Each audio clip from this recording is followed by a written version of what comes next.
Ayan, magandang araw mga kabukid. Ito na yung pinaayos ko na bangkulong. Yan.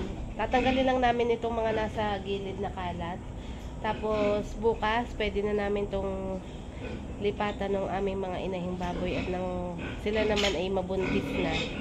Ayan. Kahapon na yan ginawa. Hindi ko lang masyadong natutukan. Hindi ako masyado nagtigil dito kasi nga medyo masama yung pakaramdam ko. At yung mga salita-salita ko ngayon parang akong ngongo. Kasi nga nagka-allergy ako kasi nagwalis ako dun sa kubo.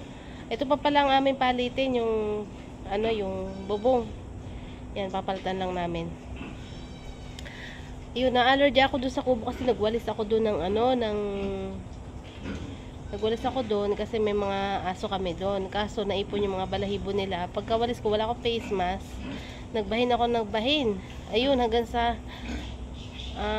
parang silipon na ako. Tapos talagang barado yung ilong ko. 2 days akong hirap na hirap. Hanggang ngayon na pa din. Pero iba-iba na. Hindi naman nung mga unang araw na talagang hindi ako halos makatulog kasi sobrang barado talaga yung ilong ko. Hindi ko na alam kung anong gagawin ko. Kung ano nang hinaplas ko, kung ano ginawa kong hilot dyan sa aking ilong, ay talagang barado. Buti na lang at okay na ngayon. Magpe-face mask na lang sa susunod. Kakagaling ko lang kasi sa sipon, tapos pag kawalis ko dun, parang bumalik bigla. Ay naku, sumamaalit yung pakaramdam ko. So, ayun lang mga kabukid, bukas ipapakita ko sa inyo kapag nailipat na namin yung aming baboy. Ito naman hindi naman doon sa tapat ng yung butas ng bubong. Pero ayusin pa namin yan. Ilang yero lang naman yung papalitan namin na yan. Oh, ito na mga kabukid, na pastol ko na ulit yung kambing. Nailipat ko na ng pwesto. Ang mga baboy, napakain ko na rin ng feeds.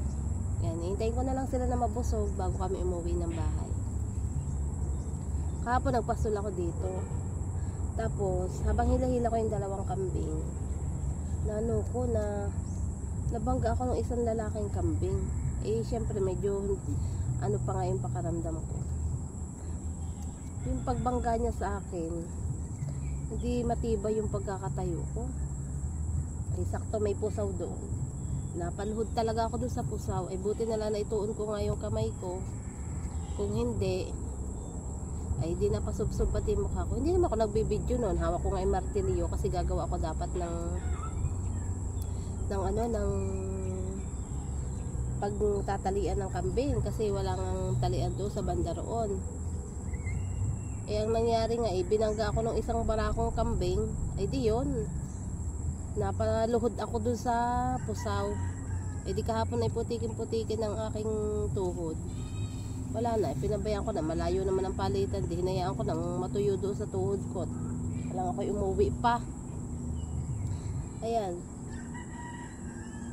ang aking mga alaga.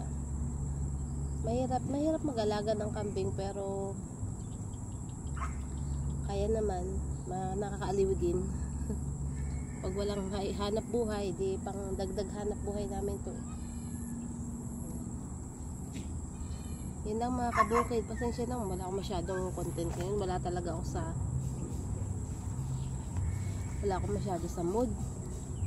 Ang hirap kasing mag-video kapag masama ang pakaramdam. Naka-strepsil pa nga ako kasi may inuubo ko. Makati yung aking lalamunan. Kaya hanggang dito na lang mga kabukid. Maraming salamat. Bye!